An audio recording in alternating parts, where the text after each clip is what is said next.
There is a moment, most people have had one, where they make a split-second decision in the dark, and everything changes because of it. Not a grand decision. Not one they sat with. One born from pure panic, from wet hands and a hammering heart and the sound of someone hunting them through the rain. Alice Remington had that moment on the night of the Grand Convocation of 1492. She reached for a door handle she couldn't see clearly. She threw herself into a carriage she hadn't checked. And she accidentally changed the fate of an entire kingdom. This is her story. The Remington name had once meant something. Not so long ago, within living memory, even, the Remingtons of the Northern Reaches were the kind of family whose name opened doors, whose presence at a gathering shifted the politics of the room, whose bloodline was spoken of with a particular reverence reserved for houses that had lasted long enough to become legend. They were old nobility, older than most of the packs currently squabbling over borders, old enough that their family crest, a silver compass rose on a field of midnight blue, had been carved into the walls of Blackwood Keep before half the current alphas had even been born. But legend, as it turns out, does not pay debts. And the Northern Reaches had been savage to the Remingtons in the decades before Alice came into the world. Pack wars carved up territory that had been in their family for generations. A devastating agricultural blight swept through the land and turned fertile productive soil into grey dust that grew nothing and fed no one. Merchants they had counted as allies found wealthier patrons. The soldiers who had once pledged their swords to the Remington banner quietly pledged them elsewhere. And Alice's father, a proud, stubborn man who refused to admit the house was sinking, spent the last decade of his life borrowing money to maintain the illusion of prosperity, until the debts were so numerous and so deeply buried in blood oath contracts that even his death couldn't settle them. He left those debts, and Alice, and very little else, to her Uncle Thomas. Uncle Thomas was not a proud man. He was not a stubborn man. He was, in point of fact, a deeply practical man, which was, for Alice, far more dangerous than pride or stubbornness could ever be. A proud man might have fought for her. A stubborn man might have refused to surrender the family's last asset. A practical man simply did the mathematics. Alice was 19. She carried the Remington bloodline. Old blood, seer blood, the kind of lineage that certain powerful men paid extraordinary sums to acquire. Her uncle owed those sums, or something close to them, to the crown. The equation was not complicated. The mating contract was drawn up quietly, sealed with blood and wax, and delivered to Levi Montgomery, alpha of the Reedridge pack, on the first evening of the Grand Convocation, while Alice was 3 hallways away, entirely unaware that her life had just been signed away over a dinner she hadn't been invited to attend. Now, Levi Montgomery. Every story has a villain, and this one doesn't waste time dressing him up in anything more flattering than what he was. Levi was a hulking, scarred, territorial predator who had spent 30 years accumulating power through a methodology that alternated between brute violence and the strategic use of blood contracts to legitimize what the violence had taken. He had controlled the Reedridge pack through fear for so long that his own lieutenants had forgotten what it felt like to disagree with him. He had gone through 2 previous companions. The word mate felt wrong applied to anything Levi Montgomery touched, and both of them were dead, and the circumstances of their deaths had never been satisfactorily explained to anyone who asked, and everyone had quietly stopped asking. He didn't want Alice Remington because he loved her. He wanted the Remington bloodline to paste over the cracks in his claim to the Northern Territories. He wanted a name that the old families would still bow their heads to, regardless of what had happened to the fortune behind it. He wanted, in the plainest possible terms, to use her, and when she was no longer useful, the pattern of what happened to Levi Montgomery's companions suggested that the word after would not apply to Alice at all. She found out about the contract 2 hours before midnight. Her uncle told her in the corridor outside her chambers with the same flat effect of a man announcing a change in the weather. Montgomery's carriage would be at the East Gate at midnight. She should pack light. She should not cause a scene. The debt was cleared and that was the end of it, and he was sorry but not, she could see clearly, actually sorry. The door to her room closed. And Alice Remington stood in the dark hallway of Blackwood Keep, and understood with cold, crystalline clarity that if she walked out of the East Gate at midnight and climbed into Levi Montgomery's carriage, she would be dead within the year. Dead or something worse than dead. Hollowed out and compliant, and wearing a smile she'd learned to put on in the same way a soldier learns to put on armor before walking into a battle they know they won't survive. She had seen the women who came before her. She had seen what was left of them. She was not going to let that be her. So she did the only logical, reasonable, entirely terrifying thing available to her. She planned an escape. The moon goddess, and it is worth noting here that the moon goddess has a sense of timing that borders on theatrical, chose that precise night to unleash the worst storm the Northern Territories had seen in a decade. Rain hammered the ancient stone of Blackwood Keep in sheets so thick they turned the courtyards into rivers. Thunder cracked overhead in volleys that shook the windows in their frames. Lightning tore the sky open over and over, illuminating the chaos of the convocation's courtyard in stuttering, dissonant flashes. The panicking horses, the scrambling servants, the drunken guards who had given up on their posts and were sheltering in whatever archway would take them. And crucially, devastatingly importantly for Alice's plan, the rain drowned out scent. For a pack of werewolf trackers trying to find a runaway by nose, a torrential downpour was as good as a locked room. She had spent the previous week laying groundwork with the quiet, careful desperation of someone who knows they only get one chance. A stolen servant's cloak, heavy, coarse, soaked through within minutes, but anonymous in exactly the way a noblewoman's gown could never be. A blade tucked into her boot, small but real.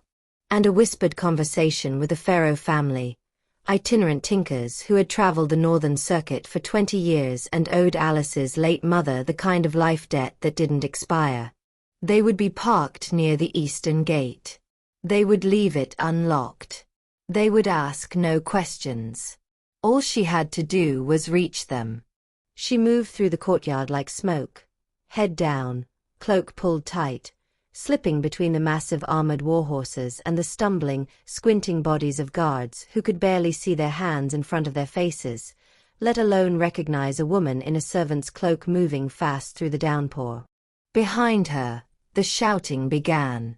She heard it even over the thunder, the specific, furious quality of voices realizing something has gone wrong, realizing the quarry is gone, realizing they have been outrun. Levi Montgomery's trackers had found her chambers empty. Alice stopped thinking. She ran.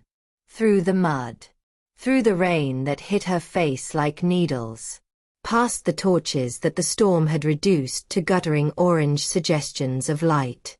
Through the chaos of the most important political gathering in the territory, completely invisible to everyone because no one expected a Remington to be running. She saw the eastern wall. She saw a dark shape near the gate, a carriage, solid and dark against the black stone. She didn't look at the crest. She didn't notice the wood was polished ebony, not rotting pine. She didn't notice the wheels were reinforced with heavy iron instead of the Pharaoh family's characteristically splintering timber. She didn't notice that the horses weren't horses at all. She wrenched the door open. She hauled her soaking, breathless, terrified body inside. She pulled the door shut behind her and pressed herself against it and put her hands over her mouth and waited for the world to stop trying to kill her. She waited for the smell of old hay and cheap tobacco. Instead, her senses were completely, utterly overwhelmed. Crushed cedar, burning myrrh. And beneath those, threaded through everything, impossible to separate from the air itself, an aura of power so absolute and suffocating that it pressed against her skin like a physical thing, like standing too close to something that generates its own gravity. The floor beneath her knees was midnight blue velvet. The carriage lurched forward. Not horses, dire wolves, massive and sleek and howling into the storm, pulled it away from the eastern gate at a speed that told Alice, with horrible finality, that she was not going anywhere she had planned to go.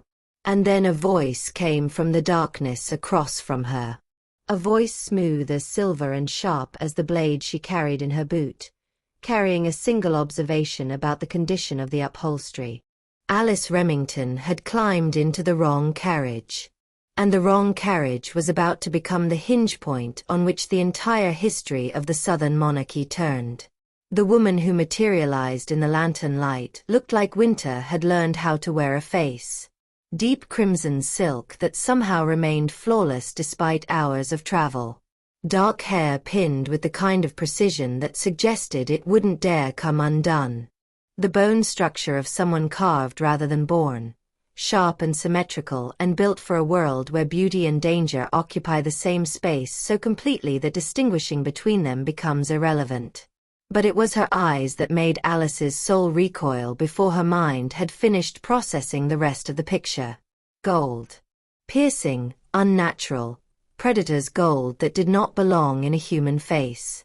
The eyes of something that had learned to use a human face as a convenience rather than an identity. Princess Beatrice Cross.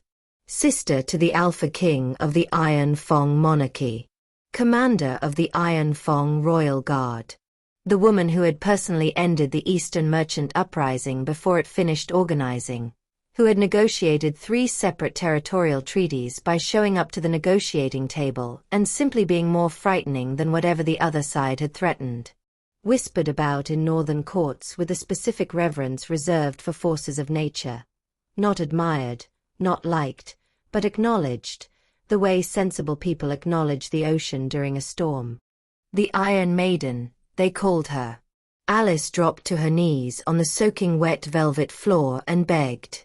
She told the princess everything in the space of about 30 seconds. Her name, the contract, Levi Montgomery, the certainty that she had made a catastrophic mistake in the dark and would throw herself from the moving carriage immediately if it pleased Her Highness, and Beatrice let her finish with the patient, measuring stillness of something that has already decided the outcome of a situation, and is simply waiting for the other party to catch up.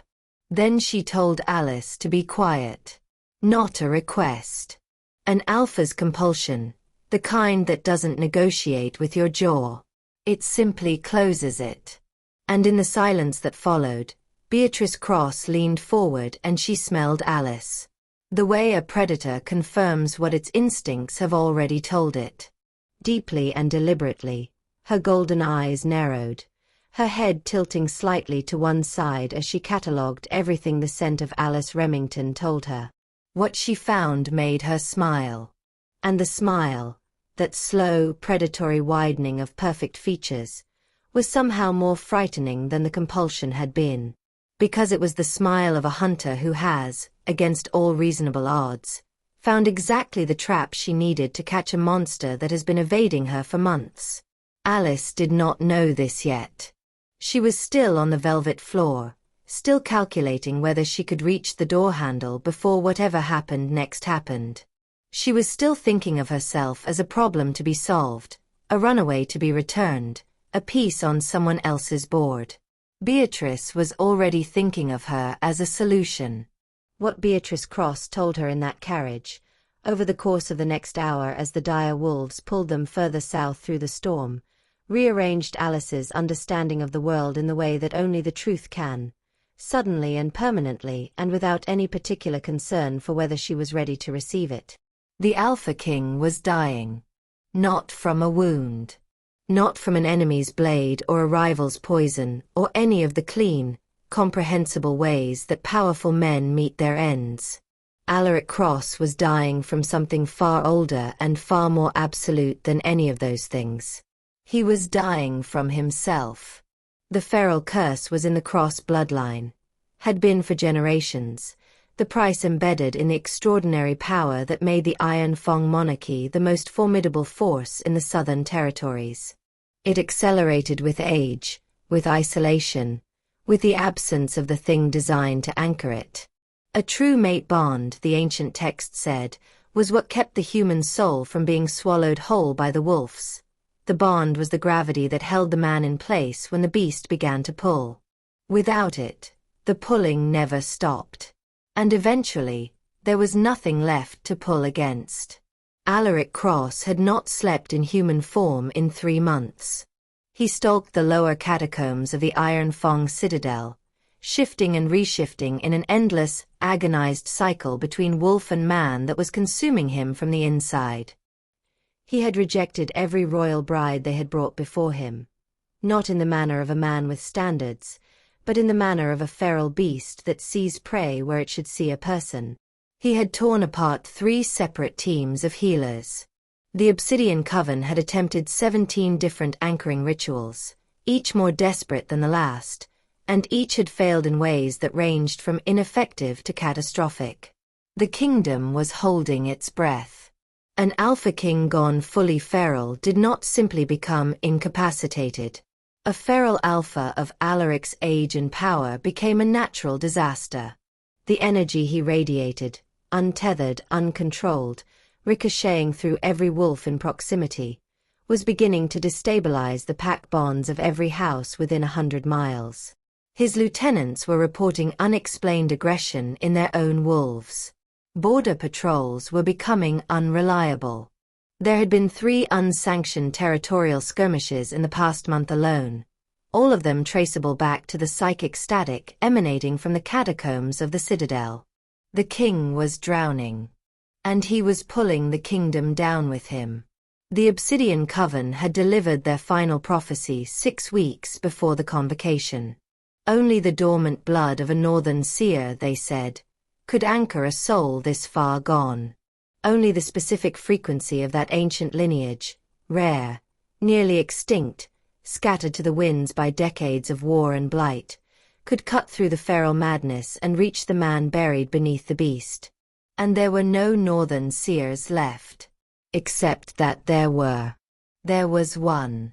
She was currently kneeling on midnight blue velvet in Beatrice Cross's personal carriage, dripping rainwater and bargaining for her life. Beatrice laid it out with the clean, dispassionate precision of someone who had been holding this plan together through sheer force of will for 6 weeks and was not about to apologize for any of it. Alice would be taken to the Citadel. She would be brought before the king. The prophecy would either work or it wouldn't. If it worked, the king would be anchored, the kingdom would stabilize, and Alice would be his mate and the queen of the Iron Fong monarchy. If it didn't work, if the scent of her lineage failed to reach through the madness, if the beast got there before the man, then she would die in the catacombs, and Beatrice would find another way, and that was simply the reality of the situation. Alice had no say in this plan. She understood that immediately and completely. The wrong carriage had already left the gate. The dire wolves were already running south.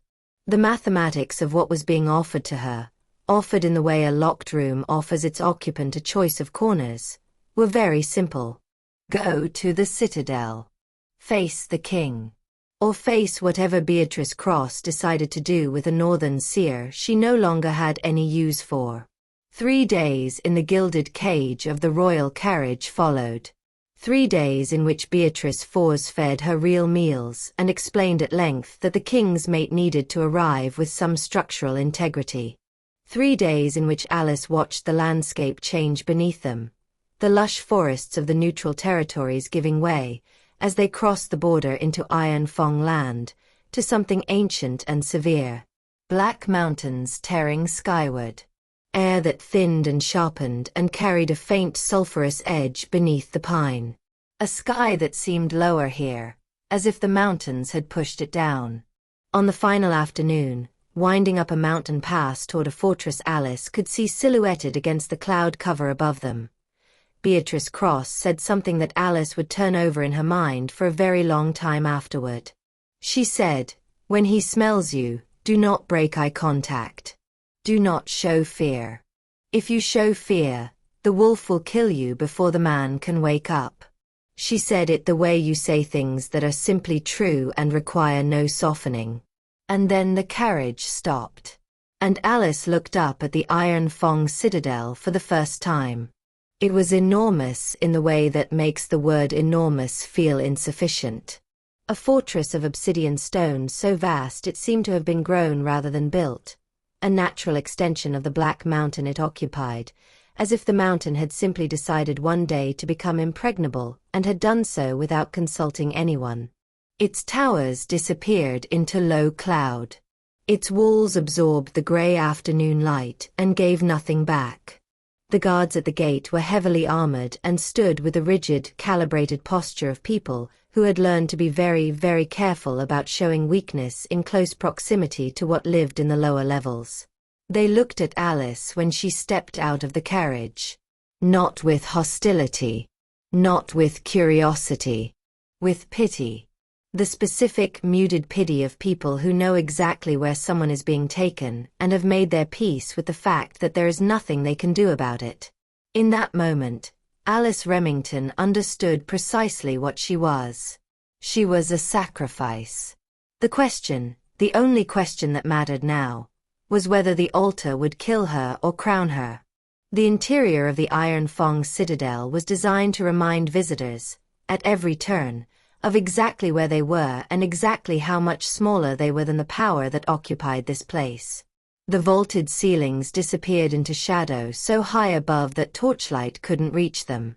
The grand dining halls were enormous and cold and decorated with the trophies of 100 territorial victories.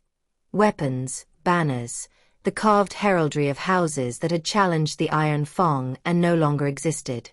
The throne rooms sat at the center of the main level, a space so deliberately overwhelming in scale that foreign dignitaries regularly had to steady themselves against the walls upon entering it. Every corridor was wide enough to march 12 armored soldiers abreast. Every doorway was taller than it needed to be. The citadel did not want visitors to feel comfortable. The citadel wanted visitors to understand. But as Beatrice led Alice deeper, past the grand levels, past the administrative wings and the guard quarters and the great kitchens, as they descended the spiral stone staircase into the belly of the fortress, all of that architecture fell away. Down here, there was no design. There was only containment. The air changed on the stairs, growing damp and cold in a way that had nothing to do with temperature, a cold that pressed against the chest from the inside rather than the outside. The smell changed too. Wet fur and raw meat, and beneath it all, threaded through everything like a heartbeat, that cedar and myrrh that Alice had first smelled in the carriage, that intoxicating and terrifying combination of power and something she didn't yet have a name for. Stronger here. So much stronger than in the carriage that it was almost dizzying.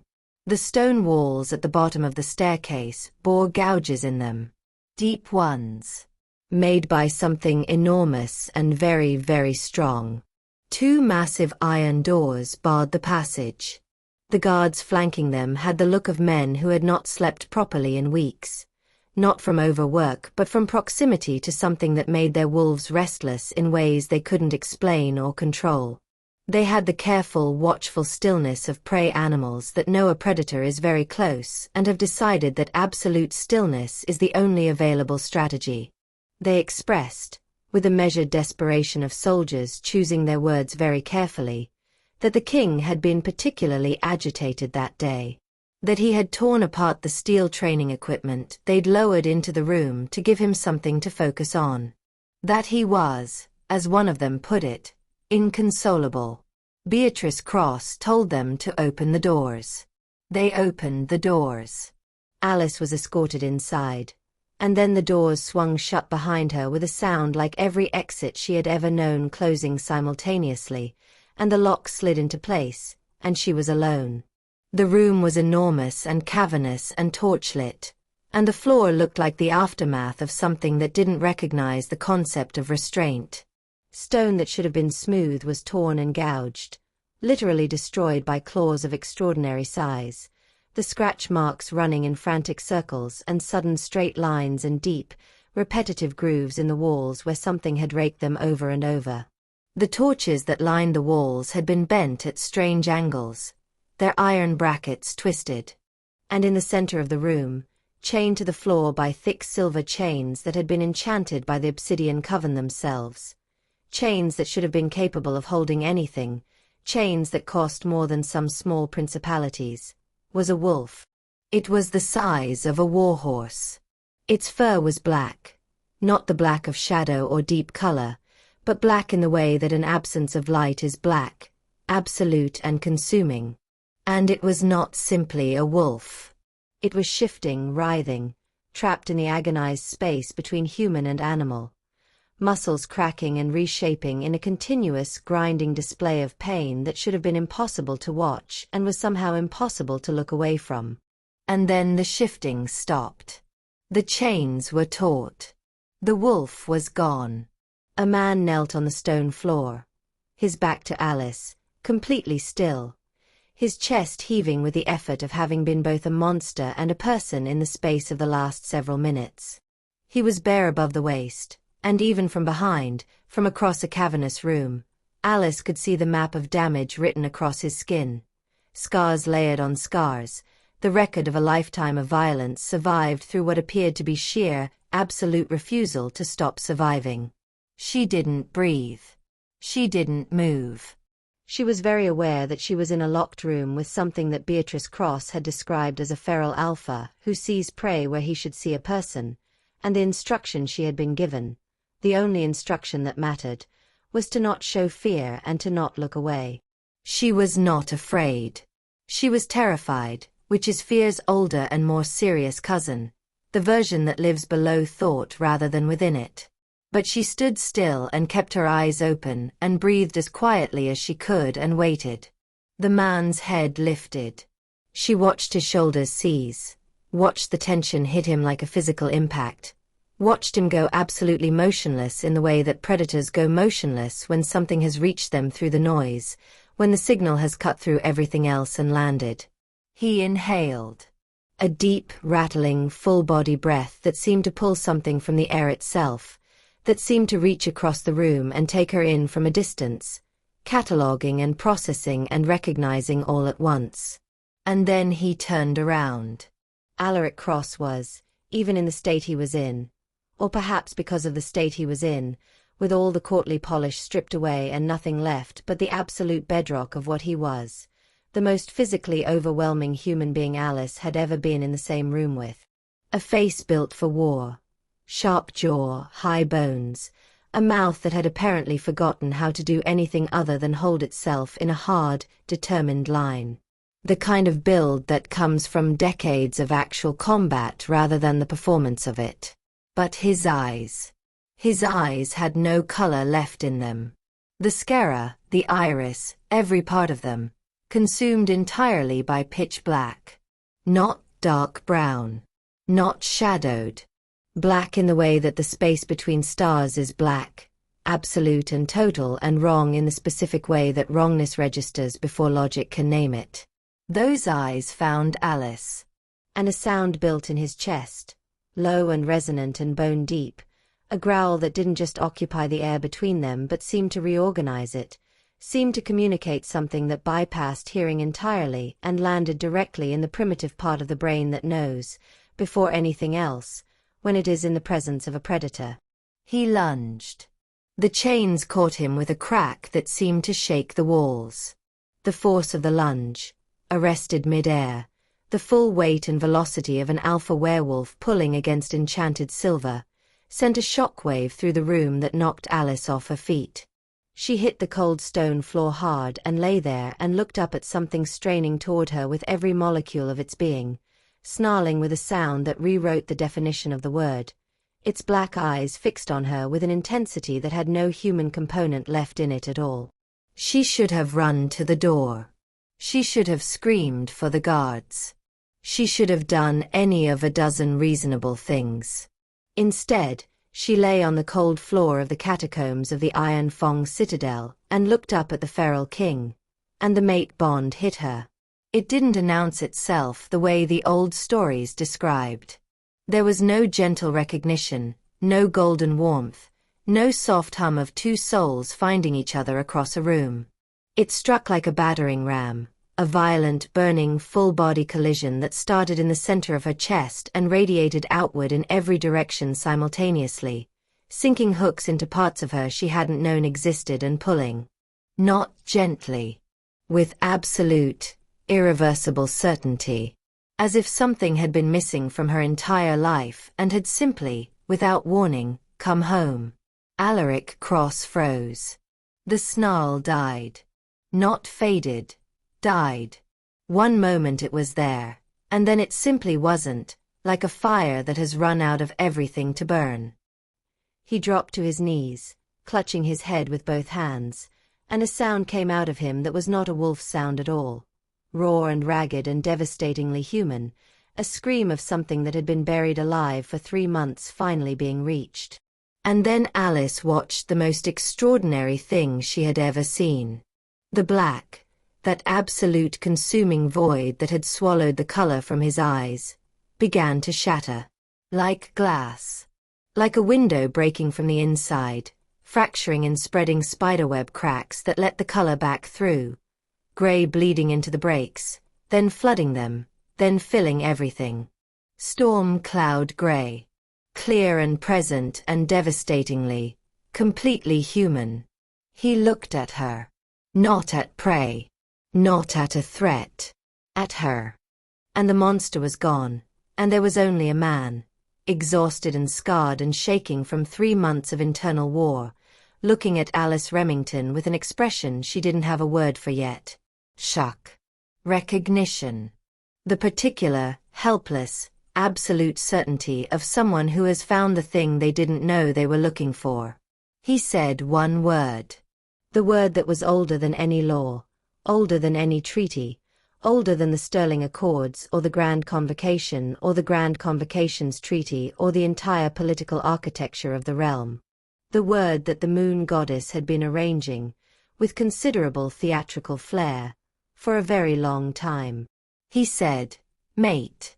And in the moment that followed, in that suspended, crystalline instant between the word and whatever came next, Alice Remington understood that the wrong carriage had not been a mistake at all. But she did not yet understand what it was going to cost. The news that arrived with the war horn changed the temperature of the room. Beatrice Cross was in the doorway, the Iron Maiden, whose composure was as much a part of her as her gold eyes and her crimson silk, who had remained unmoved through everything Alice had witnessed in the past 3 days. And for the first time, she looked shaken. Not frightened. Beatrice Cross was not, apparently, built for frightened. But shaken in the way that someone is shaken when a contingency they planned for becomes real, when the theoretical threat walks up to the actual gate and knocks. Levi Montgomery had not, it turned out, simply let his contracted mate disappear into the Southern Territories without response. He had followed. Not alone. He had marched a contingent of 300 Reedridge warriors across the neutral territories and up the mountain pass to the gates of the Iron Fong Citadel, armed with silver-laced weapons and a blood contract that glowed with the dark red magic of a legal oath, and he was invoking the Sterling Accords of 1412, ancient law, High Council law, the kind of law that didn't stop at borders and didn't care about royal hospitality, demanding that the Iron Fong crown return what had been legally contracted to him. He was, in the language of the Accords, accusing a sovereign monarchy of harboring stolen property. He was threatening war. And Alaric Cross, who 20 minutes ago had been a feral beast chained to the floor of his own catacombs, was already pulling himself to his feet. What happened in the next several minutes was one of those sequences of events that seems, in retrospect, inevitable, but that in the moment arrives with the particular shock of something that shouldn't be possible happening anyway. Alaric Cross gripped the enchanted silver chains, forged by the obsidian coven, embedded with restraining magic that should have been capable of holding a feral alpha of his power indefinitely, and broke them. Not the locks. Not the clasps. The chains themselves. He flexed his arms against the silver, and the metal groaned, and then it gave, splintering into glowing fragments that clattered across the stone floor and lay there, still faintly luminescent, as if embarrassed to have failed. He crossed to Alice in 3 steps. He helped her up from the floor. He looked at her shivering in her soaked cloak and issued a command to the guards that materialized in the doorway to bring armor and something warm for his mate, and the guards, who had watched the impossible happen twice in the space of 3 minutes and were functioning entirely on muscle memory at this point, moved immediately and without question. By the time the Iron Fong Citadel's great gates opened onto the mountain pass, Alice stood at the side of a king. She was still damp. She still had mud on her cloak. 12 hours ago she had been a runaway in a stolen servant's outfit making desperate calculations about merchant wagons in a rainstorm. Some part of her brain was still trying to file the relevant paperwork on all of that. The other part was watching what had gathered outside the gates. 300 Reed warriors in rain-soaked armor, their wolves barely leashed at their sides, spread across the mountain pass in the organized formation of an army that has traveled with a specific purpose and intends to accomplish it. Their weapons were out. Silver glinted on blade edges. The air at the gate smelled of aggression and wet fur and the particular tension of several hundred predators who have been told they're winning but haven't confirmed it yet. And at their head, sitting atop a massive roan warhorse with the absolute confidence of a man who has never encountered a legal argument he couldn't outmuscle, was Levi Montgomery. He looked, Alice thought, exactly like what he was. A powerful, scarred, territorial predator accustomed to getting what he'd paid for. His russet hair was plastered to his forehead by the rain that had apparently followed them all the way south, and his expression was the expression of someone who has been enormously inconvenienced by events that should have been simple. He looked at Alice with the specific expression of a man surveying a possession that has wandered off. He announced himself. He cited the law. He invoked the contract. He used the word property in a sentence referring to a human being. And Alaric Cross, standing in the rain at the head of his own gates, responded. He did not raise his voice. He had an Alpha's compulsion at his disposal, and the Iron Fong monarchy at his back, and the particular, precise authority of someone who has spent the morning breaking through enchanted silver chains and the afternoon reclaiming his own mind, and he did not require volume to be heard.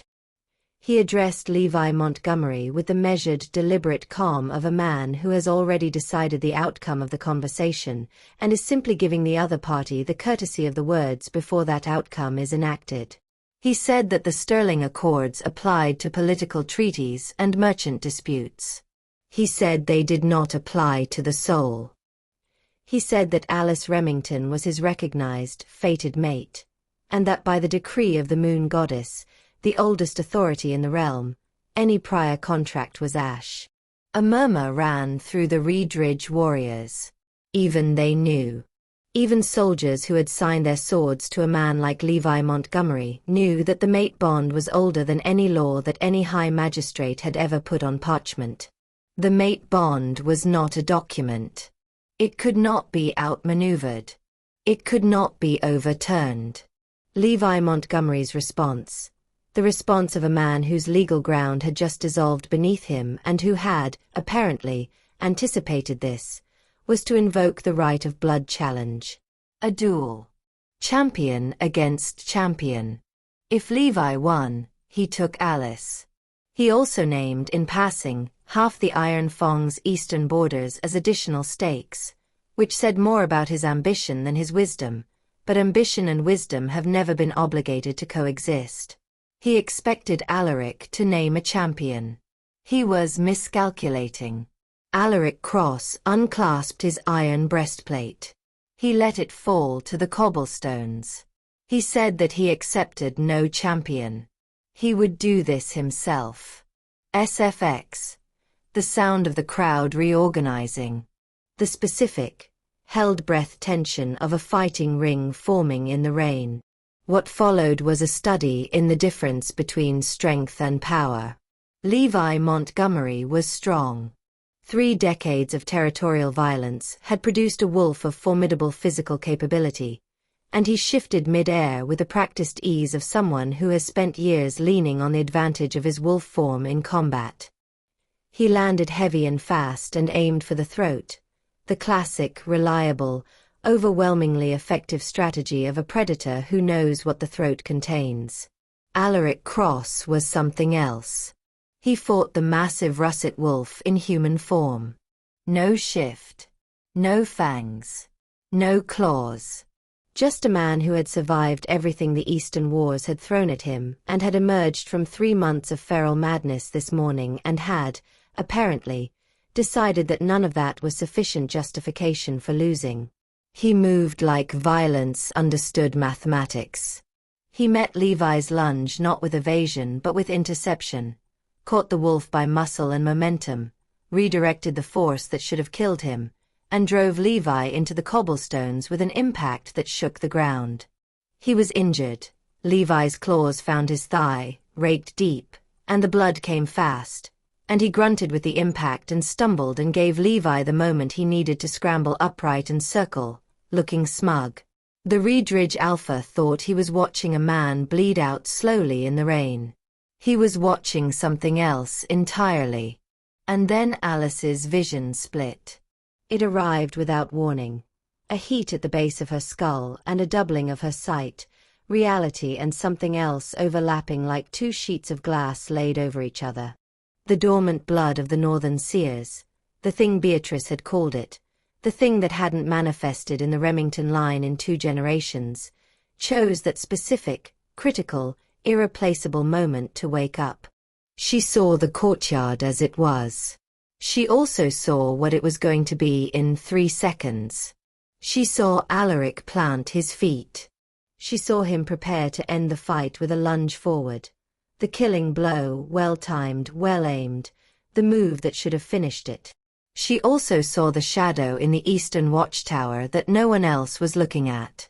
She saw the specific, terrible shape of a figure crouched over a heavy crossbow. She saw lightning illuminate the face of Caleb Reed, a mercenary whose name appeared in whispers in every northern court. And she saw the bolt in his crossbow, and she saw, with the absolute clarity of a sight that doesn't ask permission to be believed, exactly where that bolt was going. Directly into the chest of the king she had just anchored back to sanity. The vision snapped. Alice screamed. She screamed his name and she screamed what she'd seen, and she didn't pause to explain it or justify it or make it make sense. She just screamed the warning into the rain-soaked courtyard while 300 warriors and the entire Iron Fong Royal Guard looked at her like she had lost her mind. Alaric Cross threw himself sideways. Without hesitation. Without question. Without looking up to verify what she had seen. The bolt struck the cobblestones exactly where his chest had been. The silver ash erupted in a shower of toxic, glowing sparks that left a smoking crater in the stone. In the space of the next 60 seconds, several things happened in rapid succession. The mercenary in the tower was identified, surrounded, and dragged out screaming. The Reedridge warriors, who understood exactly what the presence of an outside assassin in a blood challenge meant, understood that their alpha had broken the most sacred rite in werewolf lore, began, one by one, to step back from Levi Montgomery with a particular quiet revulsion of men who have just watched their leader reveal himself as something they cannot follow. Levi Montgomery, realizing that his legal ground was gone, his moral ground was gone. His warriors were retreating from him, and the man he had assumed was at death's door had just rolled out of the path of his best-laid contingency plan, did what men like Levi Montgomery always do when they run out of legitimate moves. He turned to run. He didn't make it. What Alaric Cross did in the next 30 seconds was not a duel. It was not a battle.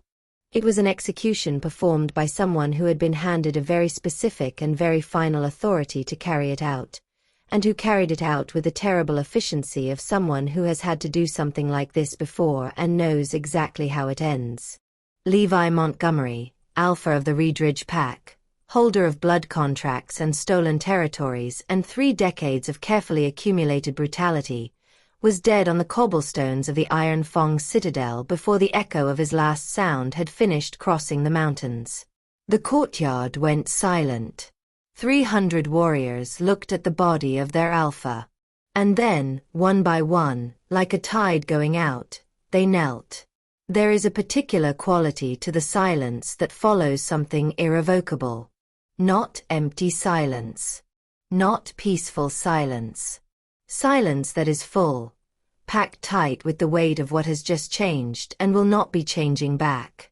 Silence that sounds different from all the other silences that came before it, because it is the silence of a world that has just been reorganized and hasn't finished settling into its new shape yet. That was the silence that fell over the Iron Fong citadel's courtyard as 300 Redridge warriors pressed their knees into the mud and bared their necks to a king they had come, 2 hours ago, to challenge. Alaric Cross stood over what remained of Levi Montgomery and declared, with the measured authority of someone who has learned that the most powerful statements are the ones delivered most quietly, that the Redridge Alpha had broken the ancient laws. That his lands and titles and pack were forfeit. That they now belonged to the Iron Fong crown. And that any man who wished to dispute this was welcome to step into the ring. Not a single warrior moved. The rain fell. The dire wolves at the gates settled. And then Alaric Cross turned away from all of it. From the army, from his sister, from the guards, from the mercenary being dragged toward the dungeons, from the entire geopolitical reshaping of the northern territories that had just occurred in the space of a morning, and he walked across the muddy courtyard. He walked to Alice. She stood exactly where she had been standing since the bolt had struck the cobblestones, frozen, soaking wet again, the velvet cloak heavy with rain, her hands still trembling slightly from the adrenaline of a vision that had arrived without warning and departed just as abruptly. The aftermath of it sat in her skull like the aftermath of a lightning strike, a specific, charged, ringing emptiness that she suspected would take some time to make sense of. She had just watched a man kill another man with his bare hands. She had just watched 300 warriors surrender to a king who had been chained to a dungeon floor this morning. She had just used abilities she didn't know she possessed to prevent an assassination on a man she had met approximately 90 minutes ago. She should have been screaming. She should have been running. Every rational faculty she possessed was filing urgent documentation suggesting that now would be an excellent time for a complete breakdown of some kind. But Alaric Cross stopped in front of her. And she looked at him, covered in mud and blood, the wound on his thigh still weeping red, his iron armor gone, his gray eyes clear and present and fixed entirely on her, and felt nothing but an overwhelming, bone-deep, inexplicable peace. The kind of peace that doesn't make sense in context. The kind that arrives anyway.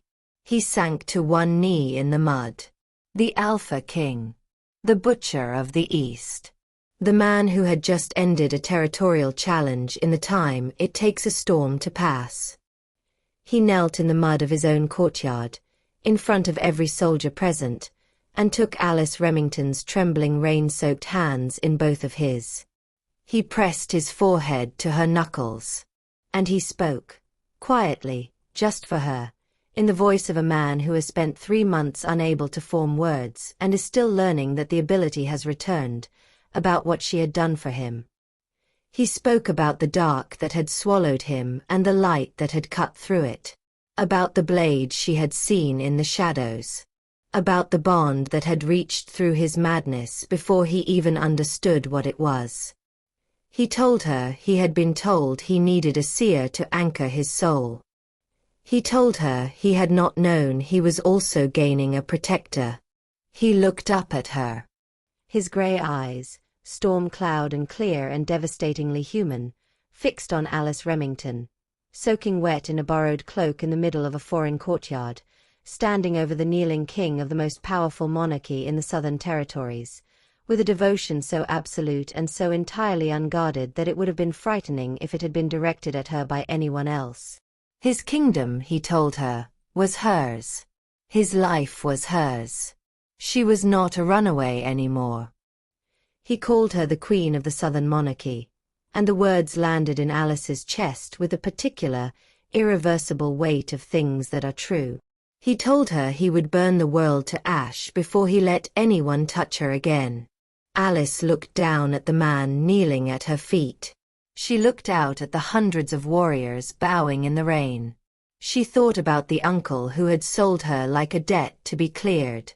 She thought about the cloak she had stolen and the blade in her boot and the Pharaoh family's unlocked wagon that she had never reached. She thought about the storm that had masked her scent and the wrong door she had wrenched open in the dark and the wrong carriage that had taken her somewhere she had never intended to go. She thought about all of it. And she squeezed Alaric's hands. She felt the bond between them settle. Not the violent collision of recognition in the catacomb, but something deeper and slower, like a foundation being laid. Like two things that have been separate finally becoming the architecture of a single structure, each one stronger for the other's presence. She had run from a monster. She had stumbled into a king. She had climbed into the wrong carriage. And somehow, impossibly, improbably, in the way that the moon goddess arranges things that are too important to leave to the logic of mortals, she had arrived exactly where she was supposed to be. But here is where I need you to pause. Because what happened to Alice in that courtyard, what she felt, what she chose, what she agreed to when she squeezed those hands, was only the beginning. A queen is not made in the moment she is named. A queen is made in the battles that follow.